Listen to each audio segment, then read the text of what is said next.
La antigua crónica egipcia. Olvídate de todo lo que creías saber sobre el antiguo Egipto. Según un documento asombroso llamado la Antigua Crónica Egipcia, la civilización egipcia se remonta a unos asombrosos 36.000 años. Ahora sé lo que estás pensando. ¿Dónde está la prueba? Bueno, la verdad es que la crónica original se perdió misteriosamente. Pero no teman, aficionados a la historia. Un erudito brillante llamado George Syncellus se topó con una copia hace siglos y la usó para crear una obra innovadora llamada El Libro de Sotis. Esta crónica no es una lección de historia común, es una lista alucinante de 30 dinastías que gobernaron durante 113 generaciones, abarcando la asombrosa cantidad de 36.525 años. Espera, ¿qué? Verás, estos no eran los típicos reyes y reinas, estamos hablando de seres que vivieron durante miles de años. La primera dinastía, los Aurites, fueron liderados por un dios del sol, Helios lo llamaban, que se mantuvo en el poder durante 30.000 años. Hablamos de un reinado largo. Luego vinieron los hijos del dios del sol, que todavía disfrutaban de una impresionante esperanza de vida, gobernando durante un total combinado de 3.984 años. Después de eso, las cosas empezaron a volverse un poco más humanas, con 8 semidioses gobernando durante tan solo 217 años. Es una historia extraña. Un ser todopoderoso llega a la Tierra, gobierna por una eternidad, tiene algunos hijos, o tal vez clones, quién sabe, y sus vidas se acortan gradualmente con cada generación. Esto puede recordarte la lista de reyes sumerios que tienen una historia algo similar. Después de los Aurites, la crónica presenta a los Mesraítas, descendientes de estos semidioses que gobernaron durante unos modestos 443 años. Finalmente llegamos a nuestros conocidos amigos, los egipcios. Dinastía tras dinastía de ellos gobernaron el Nilo y cada uno duró alrededor de 100 a 200 años, mucho más en línea con lo que estamos acostumbrados. La última dinastía mencionada es la de los Tanitas, que podría referirse a la antigua ciudad de Tanis, pero eso es solo una especulación. ¿Podría ser real esta lista? Parece pura fantasía, pero ¿podría ser verdad? ¿Podría el antiguo Egipto haber estado gobernado por dioses mucho antes de que los humanos aparecieran en escena? ¿O se trata de una mezcla de mitología e historia? ¿Qué opinas? Comparte tus teorías en los comentarios a continuación. Y ahora, un breve descanso. Pero primero, quería agradecerles a todos nuestros suscriptores por apoyar este canal. Asegúrate de suscribirte si aún no lo has hecho para ver más videos como este. Los Anunnaki del Amazonas. Aunque los Anunnaki están más estrechamente asociados con Mesopotamia y Oriente Medio, ¿sabías que también vivían en las selvas amazónicas de Brasil? Cada año la antigua tribu Kayapo de la selva brasileña conmemora la llegada de un ser extraño que alguna vez residió en el Amazonas. Lo llaman Beb Kororoti, otros lo llaman Anunnaki. Según la leyenda, Beb Kororoti bajó de las montañas Pukatoti y atrajo a las tribus hacia él.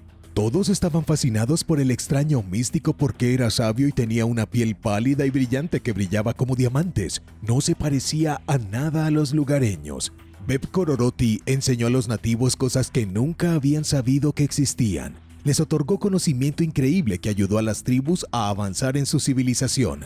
Esta es la agenda Anunnaki al pie de la letra. Eso es exactamente lo que hicieron los antiguos alienígenas. Aterrizaron en algún lugar del mundo, sedujeron a una población local de humanos indígenas y les enseñaron sabiduría cósmica y secretos tecnológicos. El famoso teórico de los astronautas, Erich von Däniken, escribió sobre Beb Kororoti en su libro sobre alienígenas ancestrales llamado Dioses del Espacio Exterior. Hay muchos otros expertos, además de Erich, que conocen la historia y entienden que un alienígena se acercó a los amazónicos, incluso vestía un traje espacial. El folclore de la tribu Kayapo dice que Beb Kororoti apareció vestido con un traje de mimbre. Los teóricos de los astronautas ancestrales creen que solo dijeron mimbre porque nunca antes habían visto un traje espacial. Pero tú y yo hoy, sin duda, habríamos reconocido el traje del ser como algo que usa un astronauta. Son muchas suposiciones, pero está bien. Todos los años cuando la tribu Kayapo celebra la antigua reunión, eligen a una persona para que se vista como el visitante Anunnaki y baile alrededor. Usan un traje voluminoso hecho de mimbre que recuerda mucho a nuestros astronautas modernos que caminaron sobre la luna. Sigamos con la mitología amazónica. Los Kayapos supuestamente vivieron con ese ser, los Anunnaki, durante muchos años hasta que un día estalló en un ataque de locura. El ser gritó y chilló, actuando histéricamente. Luego salió corriendo y minutos después hubo una explosión masiva. El ser escapó a los cielos, desapareciendo en medio de nubes de fuego, humo y truenos. Esto viene directamente de los Kayapo. En 1952, el etnólogo João Américo Peret interrogó a los ancianos de una aldea amazónica y registró la historia de Beb Kororoti. Los ancianos dijeron que el suelo fue sacudido por una explosión tan feroz que las raíces de las plantas saltaron de la tierra y parte del bosque desapareció. A algunas personas les suena que Beb Kororoti partió a toda prisa dentro de una nave espacial. No hay forma de saber hasta dónde se remonta esta historia. ¿Cuándo conocieron los amazónicos a su primer Anunnaki? ¿Se les apareció a los habitantes de la jungla al mismo tiempo que estaban en Egipto o en Sumeria? ¿Jesús era un extraterrestre? ¿Jesucristo de Nazaret era un extraterrestre? Un descubrimiento arqueológico en una capilla de Escocia proporcionó una evidencia de ADN impactante que el Mesías cristiano era una especie desconocida de criatura de otro mundo. Lo que estoy a punto de decirles no ha sido verificado por ninguna fuente convencional. No encontrarán esta información en un estudio revisado por pares publicado en una revista científica, pero eso no significa necesariamente que no sea verdad. Un equipo conjunto de científicos israelíes y estadounidenses buscaron reliquias sagradas en Israel y en toda Europa occidental. No encontraron nada digno de mención hasta que llegaron a la capilla Roslin, en Escocia. Allí encontraron la cruz del Calvario, que se dice que es la misma cruz en la que crucificaron a Jesucristo. Es un descubrimiento asombroso si es verdad. No solo encontraron una astilla de la cruz verdadera, los arqueólogos dicen que encontraron la cruz entera. La cruz entera estaba escondida debajo de la capilla, presumiblemente colocada allí por los templarios hace más de 700 años. Cuando los científicos comenzaron a analizar la cruz, encontraron trazas de sangre. Era suficiente sangre para realizar un análisis completo de ADN. Los resultados del análisis mostraron algo que ni siquiera debería ser real. No debería ser físicamente posible. El ADN recuperado de la sangre en la cruz no era el ADN de doble hélice estándar de los seres humanos modernos. La sangre era ADN de triple hélice, una hélice extra entera. El ADN pertenecía a un ser al que los científicos han llamado Homo superioris. Es muy similar al Homo sapiens común con una gran diferencia. Estas criaturas parecidas a los humanos tenían habilidades paranormales. Pueden levitar y sanar muy rápidamente, lo cual es un poco sospechoso porque ¿no era Cristo conocido por sus milagros de curación y por caminar sobre el agua? El Homo superioris también tiene habilidades telequinéticas y telepáticas. Esta podría ser la teoría más radical sobre el origen de Cristo jamás vista, y como la información no está publicada en ninguna revista científica importante, no puedo confirmar que sea cierta. No sé si la cruz verdadera se encontró en una sola pieza y si actualmente está escondida en algún lugar. La teoría continúa afirmando que Cristo pertenecía a una raza de humanoides superiores que vivían en secreto en la tierra. Después de ser crucificado, se escabulló usando sus poderes y nunca volvió a aparecer.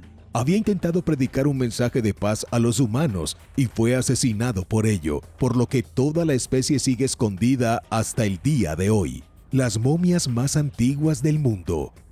Quizás sea necesario reescribir los libros de texto de la historia. Los arqueólogos han descubierto las momias más antiguas del mundo y no están donde uno esperaría. Puedes adivinar todo lo que quieras, pero no creo que lo consigas. Seguro que ya conoces las momias egipcias. Puede que incluso conozcas las momias antiguas descubiertas en Sudamérica.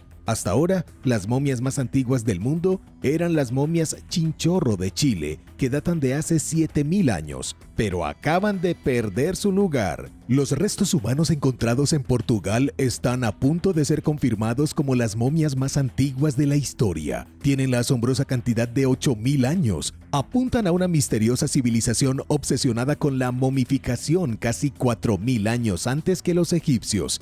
Esta es una noticia revolucionaria. Ha sido una gran sorpresa para los historiadores y arqueólogos de todo el mundo. La momificación parece haber comenzado en el Valle del Sado de Portugal, entre todos los lugares. Los investigadores utilizaron un nuevo método llamado arqueotanatología para confirmar sus hallazgos. La evidencia forense fue confirmada en una instalación de la Universidad Estatal de Texas. Resulta que esta cultura prehistórica tenía una forma muy específica de momificar a sus amigos muertos. Debo advertirles que es un poco macabro. Enterraban a los muertos con las rodillas dobladas y apretadas contra el pecho. Cuando colocaban el cadáver en la tierra, lo ataban fuertemente con cuerdas. A medida que su cuerpo se deshidrataba y encogía gradualmente, lo desenterraban y tensaban las cuerdas. Este proceso requería mucho tiempo y mucho esfuerzo. Al tensar continuamente las cuerdas a medida que la persona muerta se arrugaba, se comprimía hasta formar una especie de bola de huesos momificada. Las pruebas mostraron que la carne no se descomponía después del entierro. Estos pueblos antiguos conservaban a sus muertos a la perfección. Hicieron un trabajo tan bueno como los embalsamadores egipcios, usando todas sus soluciones alquímicas y vendajes sofisticados. Pero, ¿cómo? O tal vez la mejor pregunta sea, ¿por qué?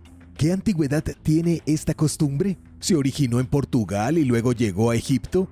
¿En qué creían estas personas? Tendremos que esperar y ver. A medida que salga más información, los mantendré informados. Una civilización en el fondo de un lago. Imagínate esto. Unos buceadores exploran una ciudad perdida bajo un sereno lago en China.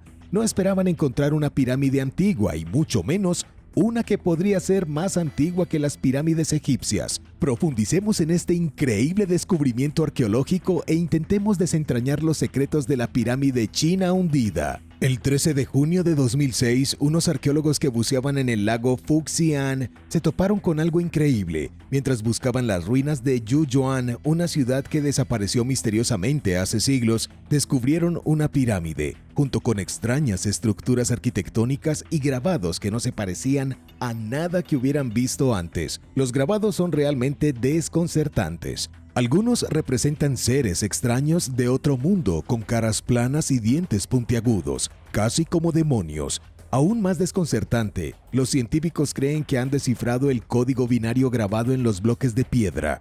¿Un lenguaje informático en una antigua pirámide submarina? Es suficiente para marearte. El misterio se profundiza cuando consideramos la edad de esta maravilla submarina. Los científicos estiman que podría tener al menos 1800 años, pero algunos creen que es mucho más antigua, posiblemente anterior incluso a las icónicas pirámides de Egipto. Entonces, aquí está la pregunta del millón. ¿Quién construyó esta increíble pirámide submarina y por qué está sumergida debajo del lago? ¿Qué edad crees que podría tener esta pirámide hundida? ¿Podría ser evidencia de una civilización perdida más avanzada de lo que jamás imaginamos? ¿O tal vez un remanente de una presencia extraterrestre en la Tierra? Círculo de piedra que desafía toda explicación. Hay muchos círculos de piedra antiguos, pero este es bastante impresionante. El tamaño del monumento de la Edad de Piedra que se acaba de descubrir en Polonia supera la imaginación. Y el antiguo sitio no solo es 3 veces más grande que Stonehenge, sino que también es más antiguo. Te vas a quedar sin palabras cuando te cuente cómo se encontró el sitio. En 2015, un parapentista estaba volando por el aire sobre el noroeste de Polonia, cuando miró hacia abajo y vio unos anillos extraños en el campo. El parapente sería genial por sí solo, pero darse cuenta de que estás volando en parapente sobre un paisaje tan prehistórico sería increíble. Los anillos parecían círculos de cultivos. El parapentista informó lo que vio a los arqueólogos locales. En 2016, un investigador examinó imágenes satelitales en Google Earth y efectivamente, había anillos enormes en el campo vacío como círculos de cultivo olvidados. 3 años después, expertos de varias universidades de Polonia comenzaron a excavar. Sabían que los círculos eran de algo conocido como redondel, pero no sabían qué tan grande sería. Los redondeles están por toda Polonia, Alemania y la República Checa. Los científicos han catalogado alrededor de 130 de ellos a lo largo de los años, pero es posible que hubiera mucho más durante la prehistoria. Cada redondel es un misterio porque nadie sabe para qué se usaban. Algunos dicen que tenían una finalidad ritualista. Otros expertos afirman que los redondeles funcionaban como calendarios astronómicos, como los relojes comunitarios de la Edad de Piedra.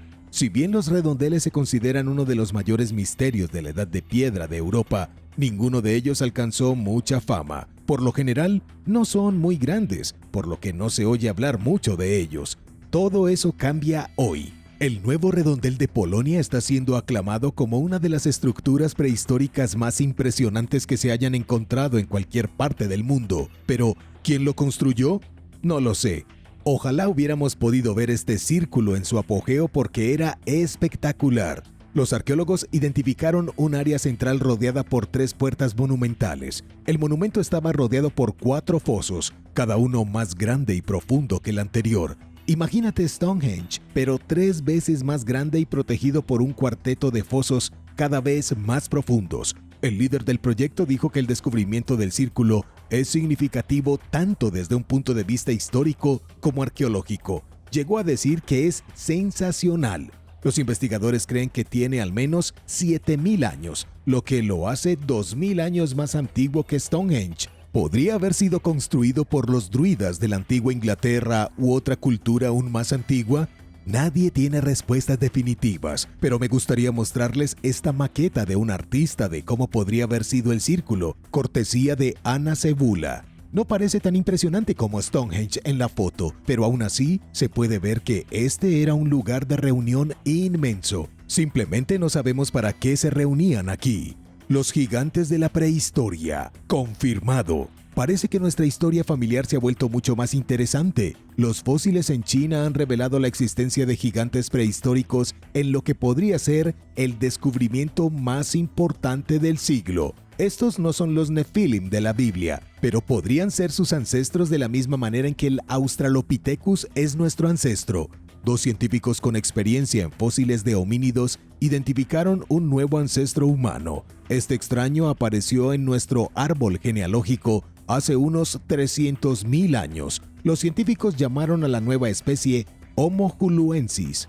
En chino, Hulu significa cabeza enorme. Es una referencia a las enormes proporciones del gigante. Sus cráneos eran enormes, mucho más grandes que los nuestros. En serio, cabría un melón pequeño en ellos. Los investigadores no encontraron nada nuevo. Los huesos de este antiguo espécimen se recuperaron inicialmente en la década de 1970 en la región norte de China, pero nadie sabía a quién pertenecían, por lo que se guardaron en un cajón para su custodia. Luego llegaron Christopher Bay de la Universidad de Hawái y Xu Ji-Wu de la Academia China de Ciencias. Desempolvaron los huesos y comenzaron a analizarlos. Los científicos tenían los fósiles de 16 individuos para analizar, junto con algunas herramientas de piedra y huesos de animales. Lo primero fue datar los especímenes. Resultaron tener aproximadamente 200.000 años de antigüedad, del pico de la Edad de Hielo, también conocido como el último máximo glacial. Esta fue una época en la que muchas formas arcaicas de humanos vagaban por el mundo.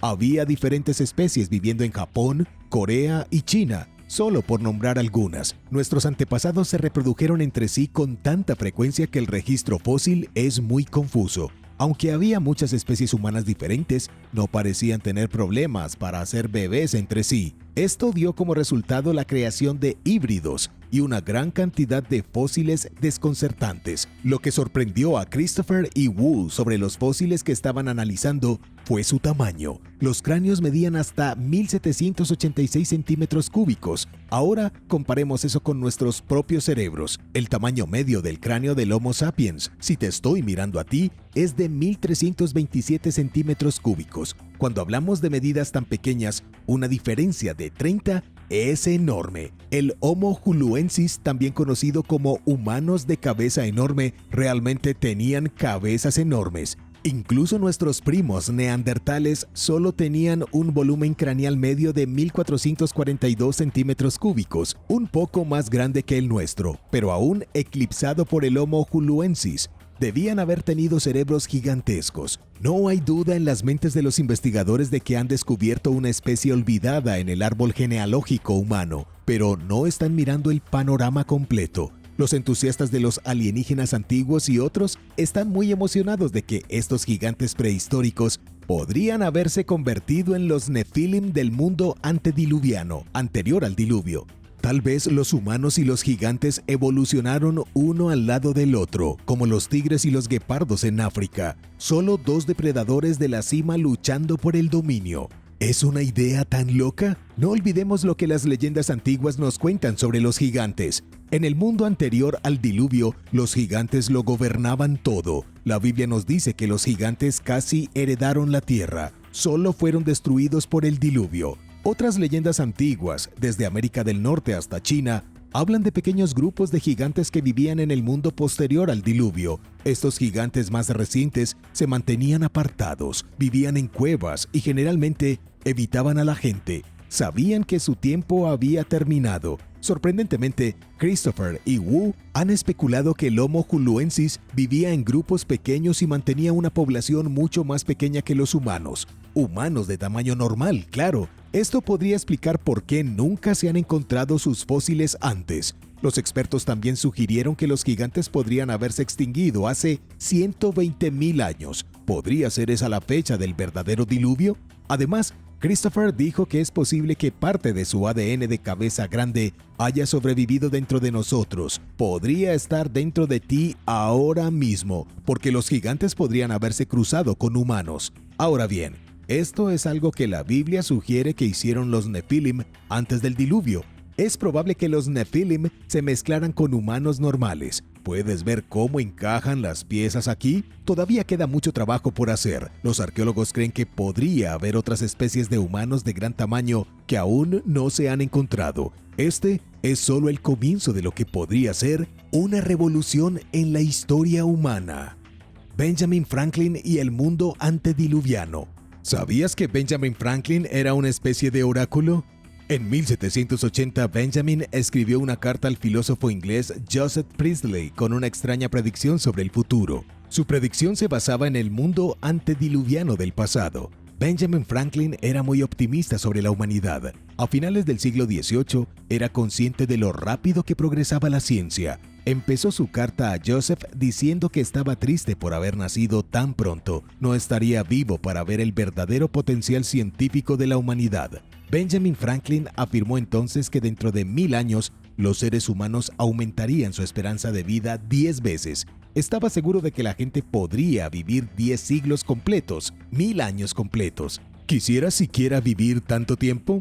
No fue una cifra que sacó de la manga. La propuesta de Benjamin sobre la longevidad futura de los humanos provenía de la Biblia. Se inspiró en la supuesta longevidad de la que gozaban los patriarcas bíblicos en el Antiguo Testamento. Noé, Jared, Set, Adán, todos tenían algo en común. Vivieron más de 900 años. En la Biblia, el término antediluviano se refiere a la época anterior al diluvio. La Biblia nos dice de que antes de que Dios inundara el mundo para deshacerse de esos molestos gigantes, los seres humanos vivían muchísimo tiempo. La longevidad no es algo que solo aparece en la Biblia. Como aprendiste al principio del video, los egipcios pueden haber sido descendientes de personas que vivieron miles de años. La crónica del antiguo Egipto es como la lista de reyes de los sumerios, que detalla lo mismo. La lista de reyes sumerios es un catálogo de reyes mesopotámicos que vivieron más de 1000 años cada uno. Los humanos hemos ideado muchos inventos geniales desde la época de Benjamin Franklin, pero aún no hemos logrado la inmortalidad.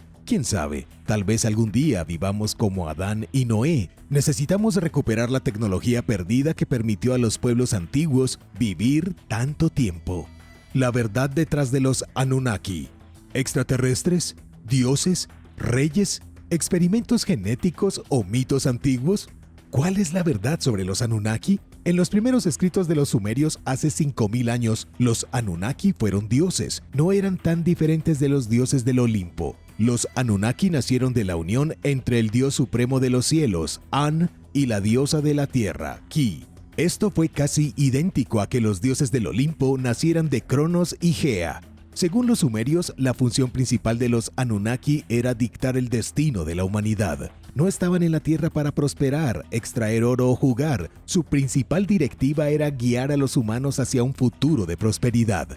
Aquí hay un secreto interno. La palabra Anunnaki puede traducirse como semilla principesca. Los Anunnaki no fueron los creadores supremos, fueron las semillas del creador supremo. Los historiadores han estado tratando de averiguar durante cuánto tiempo se rindió culto a los Anunnaki, pero siguen llegando a un callejón sin salida. Algo que mucha gente no sabe es que es probable que los Anunnaki no fueran adorados como panteón hasta mucho más tarde en la historia sumeria. El primer uso del término Anunnaki se encuentra en una inscripción del año 2144 a.C., escrita durante la tercera dinastía de Ur, bajo el liderazgo del rey Gudea. Durante 1000 años antes de eso, los Anunnaki no eran un grupo completo. Había más de 50 Anunnaki, cada uno con su propia divinidad única. Cada uno estaba generalmente asociado con una ciudad específica e incluso con un animal distintivo. Muchos de los Anunnaki fueron representados como seres antropomórficos.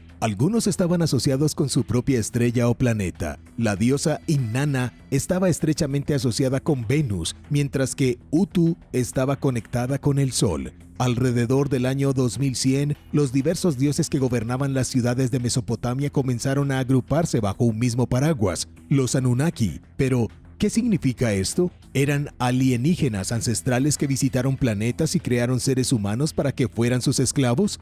Esa es una teoría popular, pero no hay ninguna descripción como esa en los registros sumerios. Puede que sea verdad. Solo te digo que los sumerios nunca dijeron explícitamente tal cosa. El teórico de la conspiración británico David Icke afirmó que los Anunnaki eran señores reptiles que esclavizaron a la humanidad.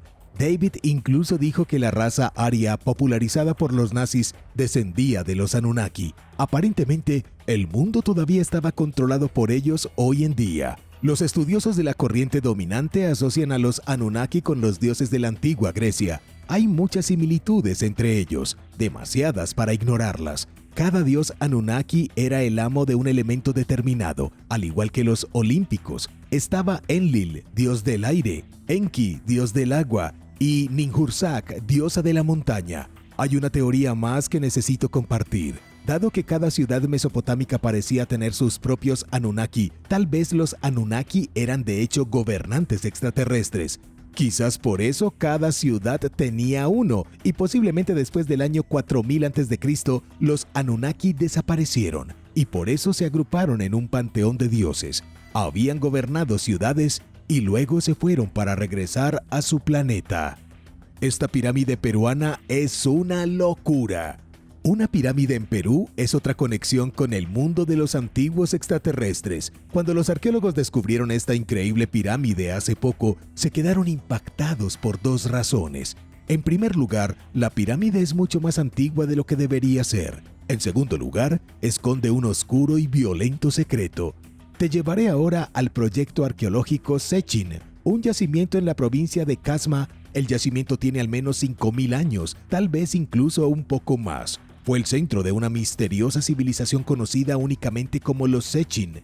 Ten en cuenta que Sechin no eran como se llamaban a sí mismos, es solo un nombre que les dieron los arqueólogos modernos. No tenemos ni idea de cómo se llamaban. De hecho, esto es cierto para la mayoría de las civilizaciones antiguas. Es algo que siempre debes tener en cuenta. Tomemos como ejemplo a los minoicos. Nadie sabe cómo se llamaban a sí mismos. Fueron llamados minoicos solo por un arqueólogo que los relacionó con el rey Minos de las antiguas leyendas griegas. Volviendo al tema, se sabe poco sobre la civilización Sechin, pero esta pirámide que construyeron puede darnos pistas. Los expertos creen que podría ser el primer edificio monumental de cualquier parte de América. Los Sechin pueden incluso haber sido la primera civilización conocida que prosperó en las montañas de los Andes de Perú. Existieron al menos 4500 años antes del Imperio Inca. Pensemos un momento, ¿hubo tanto tiempo entre los incas y los Sechin como entre nosotros y el faraón Keops que construyó la Gran Pirámide? Los arqueólogos tuvieron que cavar muy profundo para encontrar la estructura. Excavaron unos 5.4 metros debajo de la superficie del antiguo sitio. Aunque la pirámide era claramente enorme, logró quedar completamente enterrada. El diseño también resultó ser muy inusual. La pirámide se construyó a partir de enormes losas de piedra apiladas en escaleras. Es similar a una pirámide escalonada, como un zigurat mesopotámico, pero tiene su propio estilo localizado. Es difícil expresar con palabras lo peculiar, pero también familiar que es la pirámide peruana. Vale, pero ¿para qué servía? ¿Cuál era el oscuro secreto que he mencionado antes? Al principio los arqueólogos creían que la pirámide era la sede de un gobierno local. Pensaban que tal vez era como un trono gigante para un rey o una reina. Sin embargo, cuanto más investigaban, más siniestras eran las cosas. La arqueóloga Mónica Suárez, que coordinó la excavación, dijo que la pirámide probablemente tenía un propósito ceremonial. Se parece a los edificios utilizados para los sacrificios de sangre en otras partes de América. Se encontraron 2 cráneos en la pirámide, uno perteneciente a un adulto y el otro a un niño. Las otras pistas son aún más brutales. Por ejemplo, un esqueleto desmembrado. El esqueleto pertenecía a alguien a quien le quitaron las extremidades mientras aún estaba vivo. No puedo ni imaginar el horror de ser literalmente destrozado. ¿Qué tipo de rituales sangrientos realizaban estas personas? Los arqueólogos creen que los sacrificios podrían haber tenido lugar en la cima de la pirámide, pero la investigación aún está en curso. En este punto puede que te preguntes, ¿qué tienen que ver los esqueletos desmembrados y una pirámide enterrada con los alienígenas ancestrales? Todo se traduce a una coincidencia. Sabes que hay pirámides por todo el mundo y hemos establecido que hay pirámides anteriores a las de Egipto. Es posible que todas las pirámides conocidas estén conectadas, cada una relacionada con una civilización original. Esta cultura de origen podría incluso ser anterior a la Edad de Hielo. La gente puede haber estado construyendo pirámides durante decenas de miles de años, inspiradas por los Anunnaki u otros visitantes extraterrestres. ¿Qué crees sobre las civilizaciones anteriores a la nuestra? Quiero saber lo que piensas, así que déjame un comentario y recuerda suscribirte. Número 7. La gran inundación de Gunyu. Antiguos textos históricos chinos afirman que la civilización comenzó en el año 2000 a.C. cuando el emperador Yu fundó la dinastía Xia, y justo antes de que esto sucediera, hubo una gran inundación. El río Amarillo se rompió y los territorios del emperador Yao fueron devastados. Las cosechas fueron destruidas por la inundación y pueblos enteros fueron arrasados. La gente huyó desesperadamente para escapar de las aguas mortales, buscando refugio en las cimas de las montañas y dentro de las cuevas. Pero desafortunadamente, las inundaciones continuaron durante 9 largos años. Durante esos 9 años, el emperador no pudo hacer nada para evitar que las interminables inundaciones destruyeran a su pueblo. Nombró al joven príncipe Gun para que se ocupara del asunto, pero cuando no hizo ningún progreso, Gun fue asesinado y reemplazado por su propio hijo, Yu. Cuenta la leyenda que en lugar de tratar de contener la inundación, Yu la desvió brillantemente. Ordenó que se dragaran nuevos canales para que las aguas de la inundación se escurrieran lentamente. Le tomó 13 años redirigir las aguas de la inundación, pero una vez que terminó, transformó una China inundada en una región abundante con suelo rico y acuoso. Y cuando se convirtió en emperador, comenzó la civilización china. No está claro cuánto de esta historia es cierta. Sin embargo, los arqueólogos han verificado que según los sedimentos a lo largo del río Amarillo, se produjo una inundación alrededor del año 1900 a.C., que pudo haber sido tan mala como dicen las leyendas. Los investigadores creen que la catástrofe fue una de las mayores inundaciones de agua dulce de los últimos 10.000 años. Posiblemente fue causada por un terremoto que provocó un deslizamiento de tierra que bloqueó la parte superior del río. Creó una presa natural con agua acumulándose detrás de ella durante aproximadamente un año. Luego, cuando la represa natural finalmente se rompió, resultó en inundaciones catastróficas, y como resultado, las llanuras bajas se inundaron de agua durante 22 años. No hay registros de cuántas personas murieron o cuán devastada quedó la civilización, pero la leyenda sugiere que todos los que vivían a lo largo del río Amarillo sufrieron enfermedades, hambrunas y desplazamientos. Y ahora el número 6, pero primero es hora de agradecer. Quería dar las gracias a todos por apoyar este canal. Asegúrate de suscribirte si aún no lo has hecho para ver más videos sobre descubrimientos asombrosos, o dinosaurios o civilizaciones antiguas. Lo tenemos todo.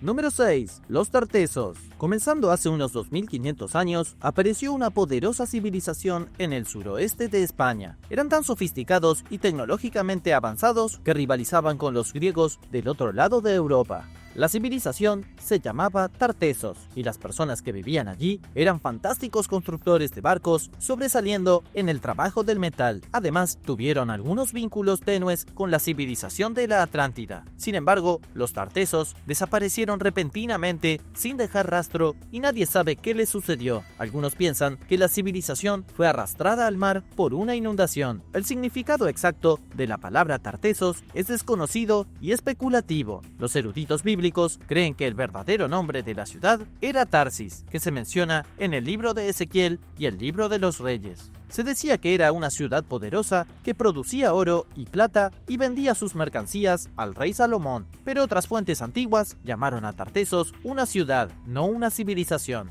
El geógrafo griego Estrabón dijo que era una ciudad en Iberia con una rica cultura literaria, y el historiador antiguo Heródoto dijo que era un reino en toda regla gobernado por un rey sabio llamado Argantonios. Heródoto también describió a Tartesos como ubicada más allá de las columnas de Hércules o el estrecho de Gibraltar, como también se le conoce, y por extraño que parezca, ese es exactamente el mismo lugar que Platón afirmó que se encontraba la Atlántida antes de que una inundación la destruyera. La verdad de Tartesos sigue siendo esquiva hasta el día de hoy, pero todavía hay mucha evidencia arqueológica para dar a los estudiosos una buena idea de quiénes eran y qué les sucedió. Los historiadores han encontrado artefactos y ruinas en la región española de Tartesos, que datan de alrededor del 1200 a.C.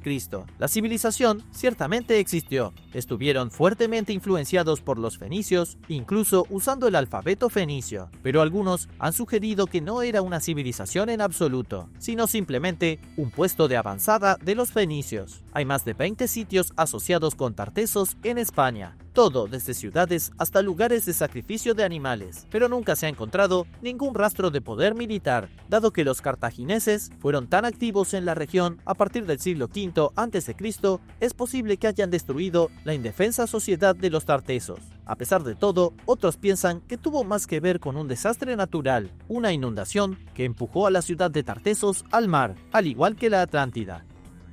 Número 5. Cahokia. Una mega inundación destruyó la antigua ciudad americana de Cahokia, una de las ciudades más grandes que el mundo antiguo jamás haya visto. Nació a orillas del río Mississippi en la actual San Luis hace 1000 años. Se llamaba Cahokia y era potencialmente la ciudad nativa americana más grande jamás construida. Pero 300 años después de su fundación, la ciudad había desaparecido y una nueva investigación ha demostrado que Cahokia pudo haberse inundado gracias a un desastre en el río Mississippi alrededor del año 1200. La abrupta desaparición de Cahokia ha sido uno de los mayores misterios de la arqueología estadounidense durante años. Es tan desconcertante como los Anasazi del suroeste que desaparecieron abruptamente al mismo tiempo. Pero ahora, los estudiantes de la Universidad de Wisconsin creen que tienen las respuestas. Un equipo dirigido por Samuel E. Muñoz estudió núcleos de sedimentos del lago Horseshoe justo al lado del sitio de Cahokia, y el sedimento reveló pruebas de inundaciones de nivel bíblico justo cuando la ciudad estaba alcanzando su punto máximo de poder. Pero, ¿cómo revelan los núcleos de sedimentos evidencias de antiguas inundaciones? El equipo observó las diversas capas de limo y arcilla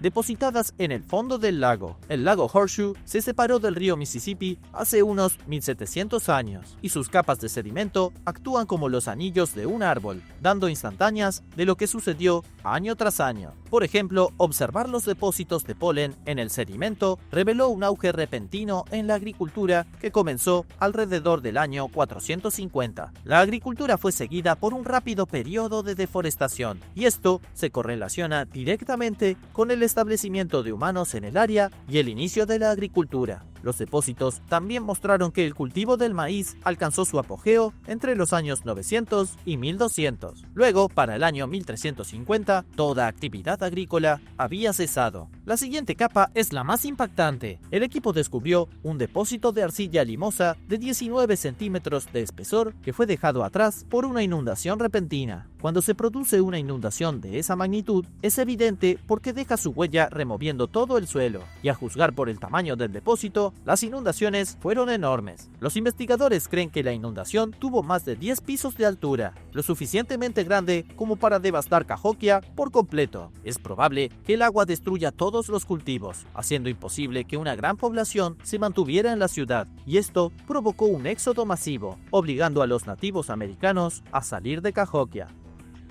Número 4. El diluvio del Mar Negro. La hipótesis del diluvio del Mar Negro fue propuesta por el científico William Bryan y sus colegas en 1997. La hipótesis dice que el Mar Negro fue creado por una inundación catastrófica que empujó el agua del mar Mediterráneo hacia el interior para hacer crecer el Mar Negro. William Bryan sugirió que la gran inundación tuvo lugar hace unos 7600 años, y muchos partidarios de la teoría piensan que este evento hipotético podría haber sido la base del mito de la inundación global que se encuentra en la Biblia. La idea es que antes del 5600 a.C., el Mar Negro era un gran lago de agua dulce alimentado por agua de deshielo glacial debido al final de la Edad de Hielo. Pero a medida que disminuían los glaciares de la Edad de Hielo, los ríos comenzaron a secarse. Algunos de ellos cambiaron de rumbo y comenzaron a desembocar en el Mar del Norte o en el Mar Mediterráneo. Y en algún momento, el Mediterráneo estalló. Se estima que 42 kilómetros cúbicos de agua se vertieron a través de un canal hacia el Mar Negro. Para entender cuánta agua es eso, equivale a unas 200 veces más que el caudal de las cataratas del Niágara. Fue una inundación catastrófica que resultó en la creación del Mar Negro, que antes era solo un pequeño lago, pero después de la inundación se convirtió en un mar real, como el Mediterráneo. El diluvio no solo creó un mar, sino que también devastó el área circundante. Imagina toda esa agua inundando una gran parte del mundo antiguo. Este era un lugar donde los primeros humanos vivían en pueblos primitivos y dormían en cuevas. La civilización estaba a punto de comenzar, pero esta inundación habría sido absolutamente horrible para todos los que vivían en el área. Habría arrastrado civilizaciones tempranas enteras al fondo del Mar Negro, y aquellos que sobrevivieron a la destrucción pueden haber pensado que todo el mundo se inundó. De ahí la creación del mito bíblico del diluvio. La teoría cobró fuerza a finales de la década de 1990 e incluso apareció en los titulares del New York Times. Esto llevó a un equipo de arqueólogos marinos a sumergirse en el Mar Negro en busca de evidencia de civilizaciones destruidas, y encontraron lo que parecía una antigua costa salpicada de construcciones humanas. Descubrieron edificios de madera a unos 101 metros de profundidad que probablemente se encontraban en el borde del Mar Negro cuando era solo un pequeño lago, pero lamentablemente cuando llegó la inundación, la gente no tenía a dónde ir. ¿Cuántas civilizaciones crees que fueron aniquiladas por este antiguo diluvio? Haznoslo saber en los comentarios a continuación. Y mientras lo haces, suscríbete al canal. Número 3. Inundaciones en el Sahara. El desierto del Sahara es el desierto más grande del planeta, más pequeño que los desiertos fríos de la Antártida y el Ártico. Cubre 8 países modernos diferentes, incluidos Egipto, Argelia, Marruecos y Túnez. Es un páramo cálido e inhóspito, pero es posible que alguna vez hubiera estado lleno de agua. Los científicos saben que estuvo cubierto de agua durante la era de los dinosaurios, y lo más probable es que existió una inundación mucho más reciente, una de niveles catastróficos que cambió el paisaje para siempre. Comencemos con lo que los científicos saben con seguridad. Hace 11.000 años, el desierto del Sahara era irreconocible. Era un lugar fértil de lagos, ríos y bosques. Y el arqueólogo David Wright cree que la transición de hermosos bosques húmedos a un paisaje infernal seco ocurrió debido a los humanos y las cabras. La teoría de David es que cuando los humanos trajeron sus animales domésticos al desierto hace 8.000 años, sus cabras se comieron toda la hierba. Esto redujo la cantidad de humedad atmosférica, lo que significa que había menos nubes. La falta de humedad provocó un cambio brusco de clima que impidió que lloviera, y luego de 4.000 años, el Sahara se secó casi por completo. Yendo aún más atrás, es posible que la razón por la que el Sahara era tan exuberante hace 11.000 años fue que se inundó 1.000 años antes. Alrededor del 14.000 a.C., se cree que las aguas de la inundación se derramaran sobre el Sahara y destruyeran una misteriosa civilización que vivía allí. y los teóricos de la conspiración han presentado muchas pruebas potenciales de una inundación en el Sahara. Una pieza de evidencia potencial son las ondas del Sahara. Estas son ondas vistas desde imágenes satelitales en grandes secciones del desierto. Parecen marcas dejadas por poderosas aguas que barren la arena, pero los principales científicos dicen que no son más que dunas de arena ordinarias. Pero luego está el Ojo del Sahara, una estructura geológica que algunos han propuesto es, de hecho, la ruina de la ciudad de la Atlántida. La teoría es que hace 12.000 años, una breve pero poderosa inundación barrió el Sahara y destruyó por completo la Atlántida. La inundación no dejó nada excepto las cicatrices en el desierto donde una vez estuvo la ciudad, pero según los principales científicos, esa idea no es más que una fantasía. Dicen que el Ojo del Sahara es un domo volcánico natural. Desde luego, sus afirmaciones no han impedido que otros creen sus propias explicaciones para la extraña estructura geológica. Número 2. La inundación de cerveza de Londres. La inundación de cerveza de Londres no destruyó ninguna civilización, pero mató al menos a 8 personas. El 17 de octubre de 1814 se produjo un horrible desastre en la ciudad de Londres, Inglaterra. Un accidente industrial desató una inundación de cerveza en las calles alrededor de Tottenham Court Road, causando una destrucción generalizada. No fue solo un poco de cerveza, fue un tsunami muy real que arrastró a la gente. El accidente giró en torno a Horseshoe Brewery, que se encontraba en el borde de Tottenham Court Road y Great Russell Street. En 1810, la cervecería instaló un enorme tanque de fermentación de madera con paredes de 7 metros. El tanque se mantuvo unido usando anillos de hierro macizo y la cuba dentro era capaz de contener alrededor de 3.500 barriles de cerveza porter. Después, en horas de la tarde del día en cuestión, uno de los anillos de hierro se rompió y aproximadamente una hora después, todo el tanque se colapsó. La cerveza fermentada caliente salió del tanque con una fuerza tan increíble que la pared trasera de la cervecería se hizo añicos. La fuerza de la explosión destrozó otros tanques de almacenamiento y liberó unos 320.000 galones de cerveza. Este tanque explotó y provocó una reacción en cadena, y toda esa cerveza se derramó por la calle como las aguas de una inundación fluyendo a través de un estrecho cañón. Esta parte particular de Londres se conocía como St. Giles Rookery.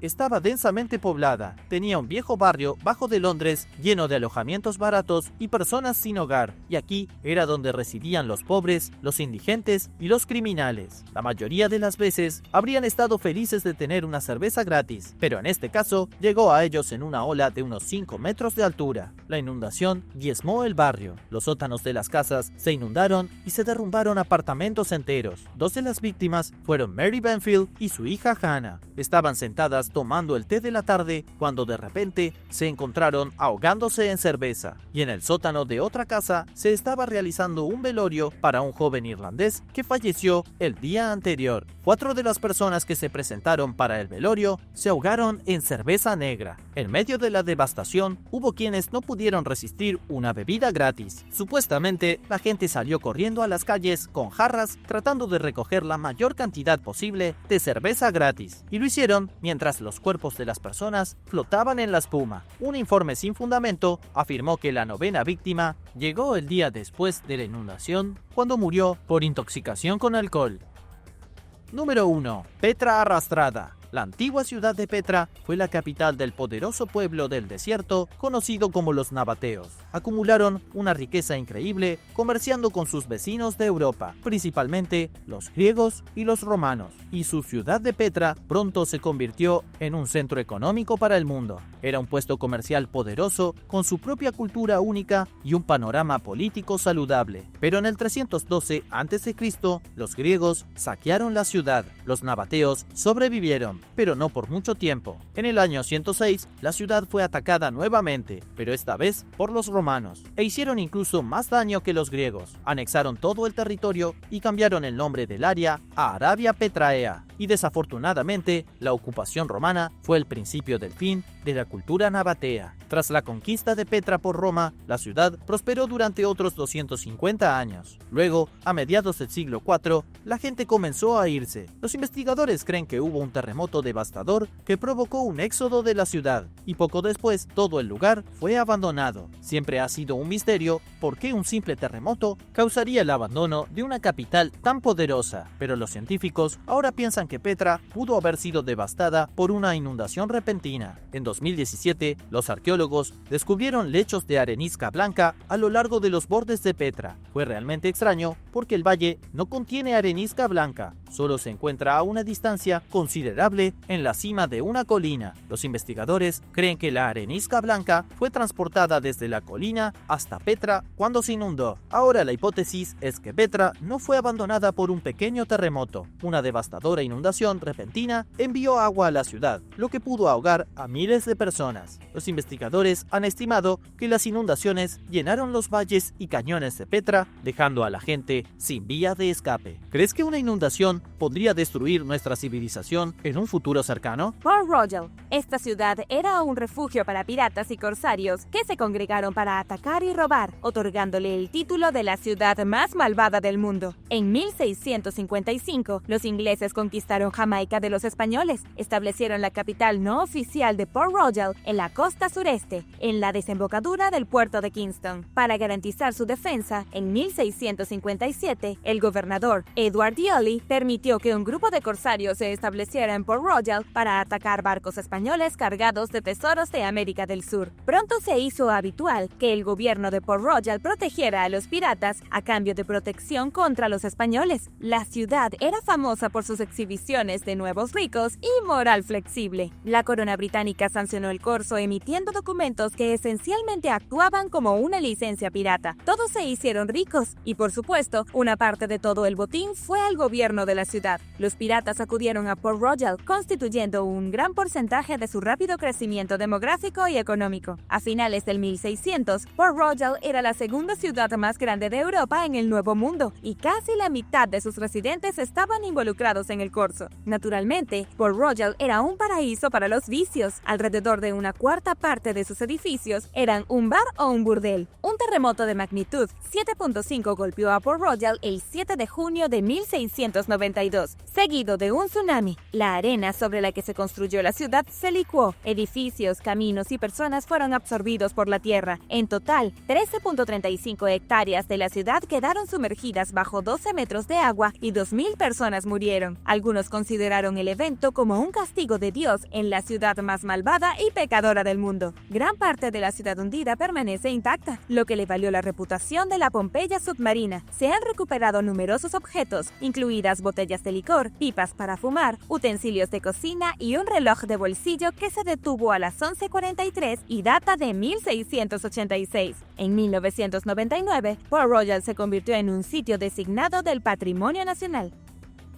Número 10. Pavlopetri. Pavlopetri es la ciudad sumergida más antigua del mundo. En 2011, fue la primera ciudad submarina que se mapeó y grabó digitalmente en 3 dimensiones, y luego volvió a la vida con gráficos de computadora gracias a la BBC. Frente a la costa del Peloponeso, en Grecia, se encuentra un asentamiento prehistórico semisumergido en el sureste de Laconia. Si bien se remonta a 5.000 años, tiene mucho en común con las ciudades portuarias de hoy. Tenía carreteras y muros bien construidos, con casas organizadas de 2 pisos. Incluso había un sistema de canales de agua y la ciudad tenía patios y jardines, un cementerio y grandes edificios públicos. Todo evidencia de una sociedad organizada estratificada durante la Edad de Bronce. Es tan antigua que existió durante la época en que se publicó la Ilíada. El destino de Pavlopetri llegó a su fin alrededor del año 1000 a.C., cuando no menos de 3 terremotos afectaron la región, y el primero fue suficiente para hundir la ciudad. Incluso después de 5.000 años, el diseño original de la ciudad se encontró prácticamente completo. Las huellas de sus edificios, calles y cementerios aún están intactos. Los historiadores creen que fue un centro de comercio para la civilización minoica y micénica, con grandes almacenes llenos de contenedores de almacenamiento. El lugar está lleno de rica historia cultural y tesoros. Sin embargo, la ciudad está amenazada por la contaminación que los barcos liberan en la bahía. Las anclas y los cazadores de tesoros podrían dañar los restos viejos y frágiles. Dado que esta es una de las ciudades antiguas aguas más antiguas y mejor conservadas del mundo, definitivamente deberíamos tratar de preservarla lo mejor que podamos. Número 9. Inundaciones del Canal de Bristol. En la mañana del 30 de enero de 1607, más de 518 kilómetros cuadrados del suroeste de Inglaterra y Gales fueron invadidos por una gran oleada de agua de mar, en lo que se conoció como las inundaciones del Canal de Bristol. Según un testigo, la inundación apareció como enormes y poderosas colinas de agua, cayendo una sobre otra, y avanzó sobre el paisaje con gran rapidez. Conocida como la Gran Inundación de 1607, muchos pueblos y ciudades costeras sufrieron graves daños y al menos 20 aldeas quedaron completamente sumergidas. La inundación se extendió hasta el Canal de Bristol, que entonces se conocía como el Mar de Severn, hasta Gloucester, e inundó el centro urbano de Bristol. En el lado inglés del canal, la oleada cubrió 23 kilómetros tierra adentro hasta Glastonbury. Algunos científicos creen que la afluencia de agua puede haber sido causada por una marejada provocada por una tormenta combinada con una marea de primavera, mientras que otros teorizan que la inundación fue provocada por un tsunami, tal vez después de un terremoto. Y ahora el número 8. Pero primero, si eres un suscriptor que regresa, bienvenido de nuevo. Y si eres nuevo por aquí, asegúrate de suscribirte y hacer clic en la campanilla de notificaciones, así no te perderás los próximos videos. Número 8. La antena de El Canning. En 1964, hace más de 55 años, el buque de investigación oceanográfica USNS El Canning, anteriormente un buque de carga rompehielos de la Marina de los Estados Unidos, fotografió un extraño objeto similar a una antena en el fondo marino al oeste del Cabo de Hornos, frente al archipiélago de Tierra del Fuego de Chile, donde parece estar de pie a unos 3.904 metros debajo de la superficie del agua. Naturalmente, los teóricos de la conspiración, incluido el piloto y autor de Nueva Zelanda, Bruce Cathy, especularon que la antena de El Canning, como se llamó al objeto, era un artefacto extraterrestre. En un artículo de 1968 para la revista Saga, el autor, Brad Steger, escribió que el objeto era una asombrosa maquinaria, muy parecida al cruce entre una antena de TV y una antena de telemetría. Otros, presumiblemente adivinadores más racionales, han sugerido que el objeto es una esponja carnívora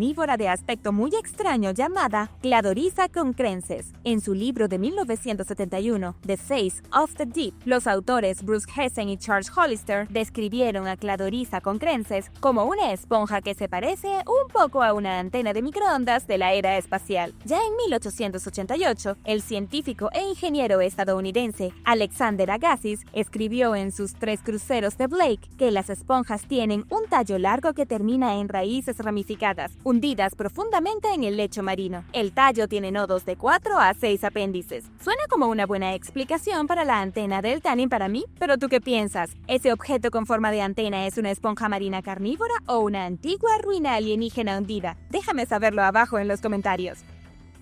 Número 7. El Gran Ahogamiento de Hombres. La Grootmandrenk, o Gran Ahogamiento de Hombres, también llamada la segunda inundación de San Marcelo, fue una tormenta de gran intensidad que vino del Mar del Norte y barrió violentamente partes de Europa en enero de 1362, es decir, las Islas Británicas, los Países Bajos, el norte de Alemania y Dinamarca. Entre 25.000 y 100.000 personas perecieron en esta tormenta. Se conoce como la segunda inundación de San Marcelo porque ocurrió más de 100 años después de la aún más mortal inundación de San Marcelo en 1219, donde perecieron 36.000 personas. Los residentes ingleses fueron los primeros en sentir los efectos de la tormenta, y un testigo escribió: un fuerte viento soplaba desde el norte tan violentamente durante un día y una noche que aplastó árboles, molinos, casas y muchas torres de iglesias. La violenta marejada causó daños aún mayores en los Países Bajos, Alemania y Dinamarca, donde invadió prácticamente todos los terraplenes que estaban en su lugar para evitar inundaciones. 60 parroquias danesas fueron tragadas por el mar salado, según un relato escrito, y asentamientos enteros fueron borrados del mapa.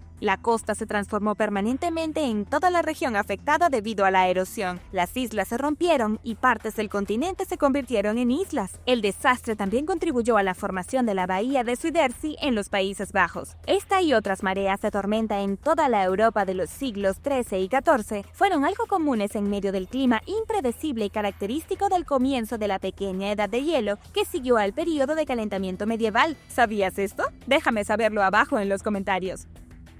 Número 6. Ruinas del lago Titicaca. El lago Titicaca es el lago más grande de Sudamérica, ocupando más de 8.500 kilómetros cuadrados en total, en una altitud inusualmente alta de 3.810 metros sobre el nivel del mar. Se extiende a ambos lados de la frontera de Bolivia y Perú, y el lago contiene alrededor de 24 sitios arqueológicos sumergidos, muchos de los cuales fueron descubiertos alrededor del 2008 por el arqueólogo Christophe Deler, quien recibió información sobre las ruinas de los lugareños.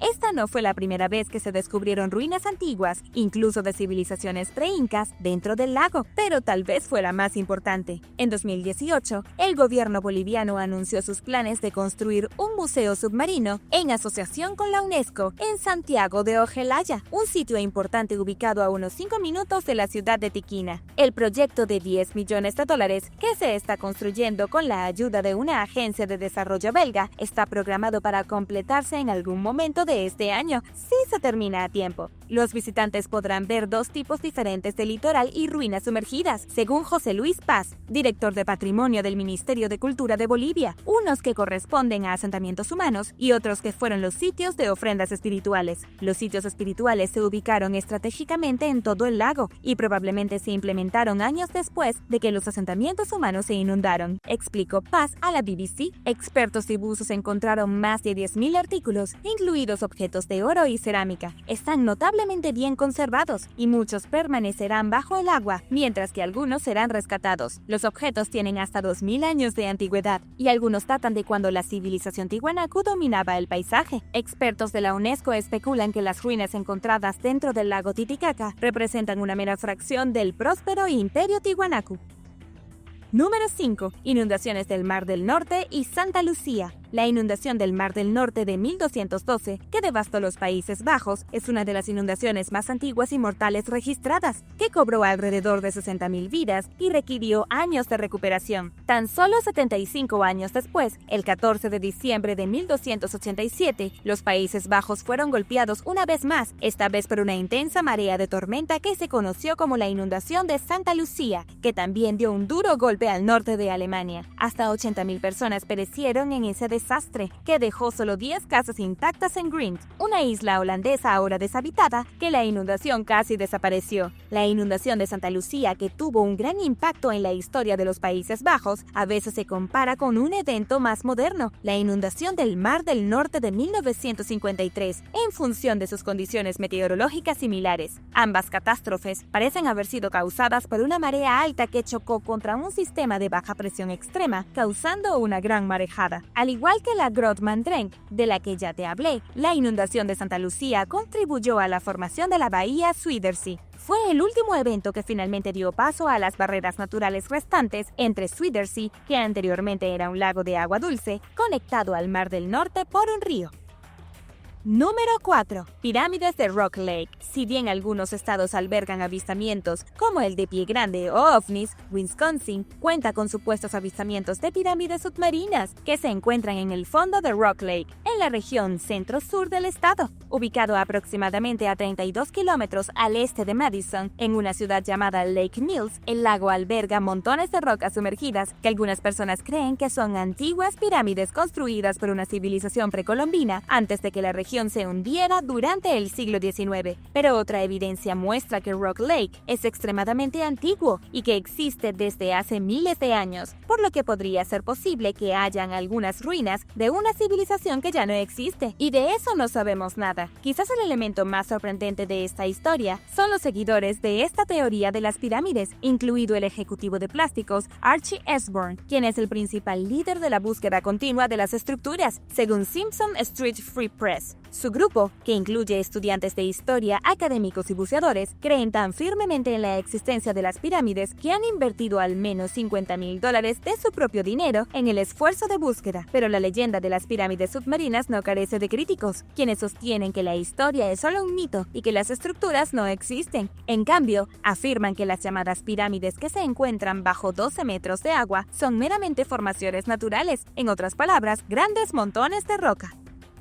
Número 3. Inundación de San Félix. Si aún no lo has notado, es un tema recurrente inundaciones en ciertas partes del mundo, a saber los Países Bajos de Europa Occidental. El 5 de noviembre de 1530 no fue una excepción para los Países Bajos, que parece ser uno de los países más afectados cuando se trata de inundaciones catastróficas a lo largo de los siglos. Ese día, que resultó ser el día de San Félix, Zelanda se vio afectada por una gran inundación y partes de la región fueron arrasadas por completo. Una de esas áreas, que fue eliminada casi por completo del mapa, se llamaba Oswatering. Dentro de ella había 18 aldeas y una ciudad entera, conocida como Reimerswold. Reimerswold logró sobrevivir a la inundación debido a su mayor elevación, pero se dejó como una isla aislada. Hoy en día, hay un municipio que lleva el nombre de la ciudad perdida, pero la original finalmente sucumbió a múltiples inundaciones y los últimos residentes restantes la abandonaron en 1632. Ahora no queda nada, pero la ubicación anterior de la ciudad, que se encuentra bajo una serie de proyectos de construcción llamados Amsterdam, es reconocida como un monumento arqueológico nacional. Número 2. Ciudad hundida de Cuba. Hace casi 2 décadas, la ingeniera marina Pauline Salitsky y su esposo, Paul Wainwright, descubrieron una serie de enormes bloques de piedra en formas geométricas en el mar Caribe frente a Cuba usando equipos de sonar. Las misteriosas formaciones, que llegaron a conocerse como la ciudad hundida de Cuba, se encuentran a 700 metros por debajo de la superficie del agua. Según los investigadores, las ruinas de una civilización tardarían 50.000 años en hundirse tan profundo, lo que lleva a muchos a especular que, después de todo, quizás las estructuras no fueron hechas por el hombre. Mientras tanto, otros desarrollaron teorías más remotas, basadas en la noción popular entre los expertos de que ninguna sociedad avanzó lo suficiente como para construir tales estructuras. Después de todo, con la evidencia en el fondo marino, quizás los pueblos prehistóricos estaban más avanzados de lo que los estudiosos les dan crédito. Para darles crédito a los partidarios de esta teoría, las leyendas orales mayas y yucatecas afirman que sus antepasados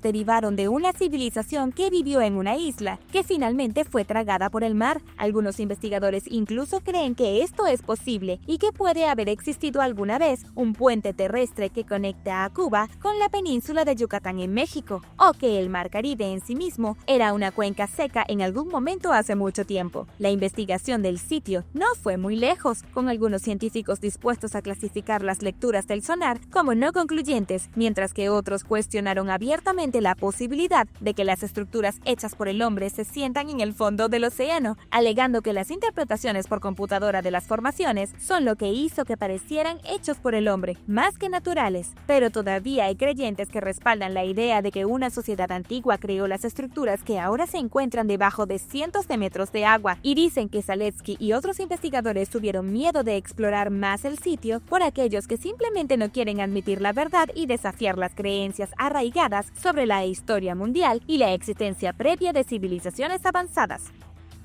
Número 1. Doggerland. Doggerland es una región sumergida del noroeste de Europa que una vez fue tierra firme. Gran Bretaña se conectó una vez a Europa continental y constituyó el borde noroeste del continente antes de que terminara la última edad de hielo, cuando los niveles del mar subieron e inundaron las tierras bajas, formando la isla del Reino Unido con la que estamos familiarizados hoy. Hace 12.000 años, las aguas entre el Reino Unido y el continente, que ahora son parte del Mar del Norte, eran en cambio una vasta extensión de tierra llamada Doggerland, que consta de colinas inclinadas, marismas, valles boscosos y lagunas pantanosas. Según National Geographic, los cazadores-recolectores mesolíticos que migraban según la temporada vivían allí y se pasaban la vida cazando, pescando y recolectando nueces, bayas y otros comestibles. Hace unos 8.200 años, un lago glacial de América del Norte liberó una cantidad catastrófica de agua y también se produjo un deslizamiento de tierra bajo el agua frente a Noruega, lo que resultó en una gran inundación que eliminó Doggerland de la existencia. Los pescadores modernos descubrieron la primera evidencia de la gente de naturaleza nómada de Doggerland, incluidos huesos y herramientas de 9.000 años de antigüedad del fondo marino. Estos objetos captaron la atención de expertos que anteriormente no sabían sobre Doggerland. Las compañías petroleras ubicadas en el Mar del Norte ayudaron a investigar más a fondo al proporcionar datos sísmicos que los científicos utilizaron para mapear un área de 46.000 kilómetros cuadrados de Doggerland Doggerland antes de la inundación. Los hallazgos entre los investigadores indican que las personas que experimentaron la inundación de Doggerland lidiaron con los efectos del cambio climático que, de alguna manera, se pueden comparar con lo que está sucediendo ahora. Por ejemplo, fueron empujados hacia el interior por el aumento de las aguas del mar, que los científicos creen que puede convertirse en la realidad para la gente moderna que habita en zonas costeras y bajas.